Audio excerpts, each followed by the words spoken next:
мыйзамсыз бюджеттен алынган акчаларды кайтаруу боюнча 3 жылдын ичинде, урматтуу биздин кызматкерлер, 3 жылдын ичинде сиздердин аракеттер менен, сиздердин кылган ишиңердин негизинде 120 миллиард сом акча кайтарылды. 120 миллиард сом акча. Бюджетибиз 550 миллиард, билесиңер, быйылкы жылкы. Так, канча кумдордун акчасы болот бул? Мына кумдор канча акча берип атат, силер канча акча берип атасыңар? Бирок бул нерселердин бардыгы мурда деле болуп келген. Биз ушунун бардыгын азыр мамлекетке топтогонго аракет кылып атпайбызбы? Мына бирок ошол эле мезгилде ОПГ боюнча айтып кетейин. ОПГнун, то есть уюшкан кылмыштык топтордун тууган уруктары боюнча дагы кайрылып айтып коеюн. Уюшкан кылмыштык топтун тууган уруктарына, мисалы ошол эле Көлбаевдин тууган уруктары боюнча биз балдарына, аялдарына, тууган уругуна тийбейбиз. Алар мыйзамды бузбаса тийбейбиз. Мына аялына bir restoranın surады bölü berdik. Makul restoran menен жан багыңыз деп. Машинесин сурады, аялына машинесин бөлүп бердик. 3 кызына 3 квартирасын бердик. Жашагыла, көчөдө калбашыңар керек деп. 2 баласына 2 квартирасын бердик. 2 жер участогын бердик.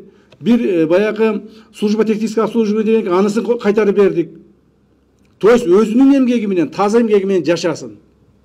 Бирок жанагыдай коммерциялык, башкалардан тартып алган, миллиондогон, миллиарддаган акчалары бар үйлөрдүн бардыгын же имуществодун бар мамлекетке алдык.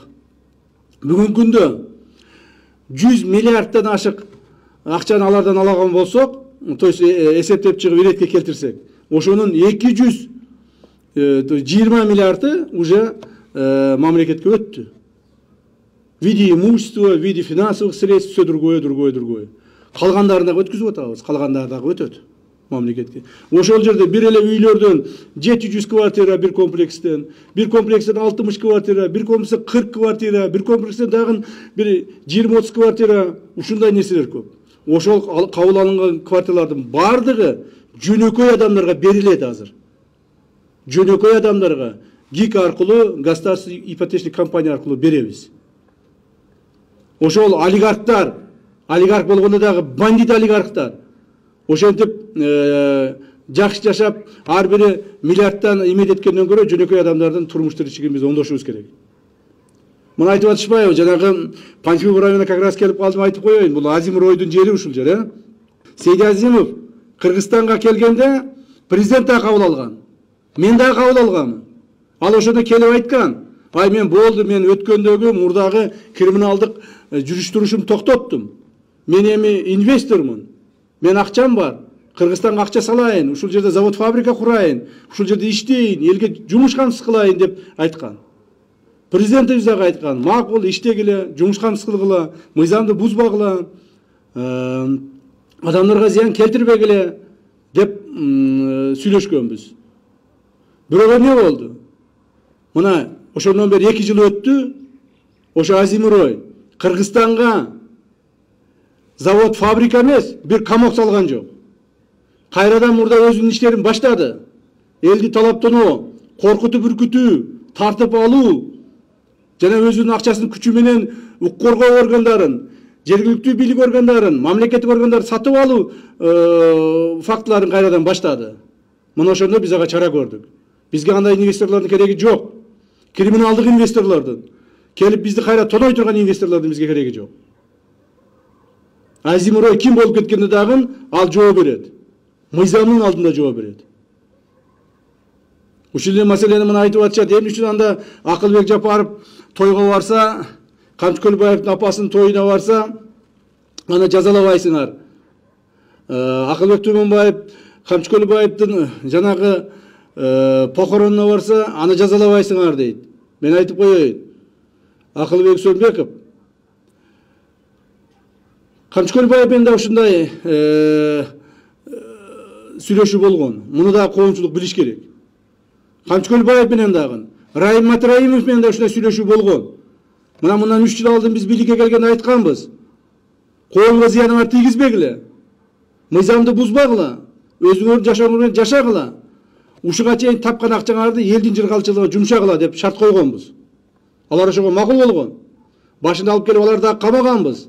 Алар ошо керектүү суммасын мамлекет төлөп берип, мисалы Матраимов менесинде бар, где-то 2 миллиардтай төлөп берди окшойт. Камчы Көлбаев дагы жок дегенде bir 1 миллиардка жакын төлөп берди окшойт. Так, төлөп беришип, кайранан жашап атышкан, иштеп атышкан. Бирок акыркы 1 жылдан бери кайра күчөп кетишти. Акыркы 1 жылдан бери мурдагыларын кайра башташты. Кайра тоной башташты. Коркута башташты. Баягы эле өздөрүнүн мамлекеттик кызматтагы байланыштары менен мамлекетке зыян келтире башташты. Таможняга зыян келтире башташты. Мына Эркештам тарапты. Эркештам да бизде Кытайдан өткөн чоң пост бар. Ошол жерде Матраимов кайрадан контроль кыла баштады. Өзүнүн жанагы таможниктерин коюп акча чогулта баштады өткөн машинелерден. Кой десек, эскертсек, мыйзам чегинде жаша десек, болбосо биз эмне кылышыбыз керек? Жалбарышыбыз керекпи? Андай болбойт. Биз мамлекеттик кызматкербиз. Биз мамлекет үчүн жашап атабыз. Мамлекет үчүн иштеп атабыз. Кудай буйрса, мен азыр ушул жерде турганда, пока я жив, не будет никаких против государственных деяний от имени ОПГ, коррупционеров и других. Этого я не допущу. Мына тиле албай коюшту, биз аларды жазалап атабыз. Акылбек Үсөнбектин тойго барганы боюнча ал 5 жыл мурда барган экен. Айтып атпаймынбы? Вот Көлбаев менен мен деле таанышмын. Таныш болгом. Мен деле жолукканмын.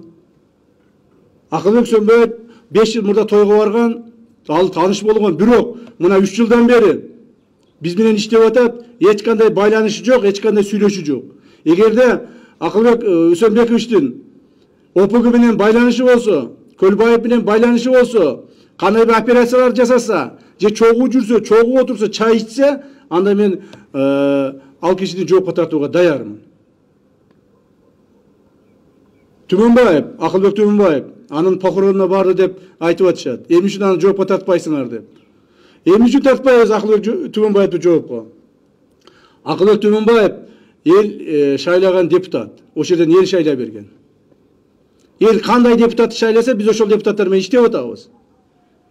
Бирок аларды да тазалаганга аракет кылып атабыз. Акылбек Түмөнбаевди бүгүн эле барып мандатын тапшыртып, же болбосо иштен кууп жибере турган адам эмес экен, аны эл шайлаган. Эгерде Акылбек Түмөнбаевдин ордунда кайсы бир чиновник болгондо, мамлекеттик кызмат иштегенде 1 сааттан кийин жумуштан алдырмакмын. 1 сааттан кийин жумуштан кетмек ошолчу. Аны өзү четсин. Өзүнүн оюна, өзүнүн как говорится, уят сыйытына коелу. Эгер өзү кетем десе, кетип калса, өзү дагы жакшы болот. Жок, мен мындан арда иштейм десе, аны да өзү билсин. Бирок Акылбек Түмөнбаевдин бүгүнкү күндө ошол Көлбаев менен байланыштар чыга элек. Чыккан эле күнү мен кылмыш ишин козгоймун. Азырынча чыга элек. Эгерде Акылбек Түмөнбаевдин ошол Көлбаев менен байланыштары бар, кылмыш кылган маселелери боюнча маалыматтар болсо бергиле. Бүгүн эле кылмыш ишин козгойбуз, бүгүн эле начнем привлекать к ответственности. Ошондуктан эч кимге эч кандай мындай никому никаких пощад не будет отныне. Не будет. Особенно государственным чиновникам, которые имеют связи, имели связи, устойчивые связи с ОПГ, коррупционным деянием и все другим. Вот вчера было снято с должности первый заместитель губернатора Вольской области. Взято под охрану, под стражу мэр города Узген. Так, и дальше больше. Таким образом мы наведем порядка, ребята. Мы вместе с вами наведем порядка.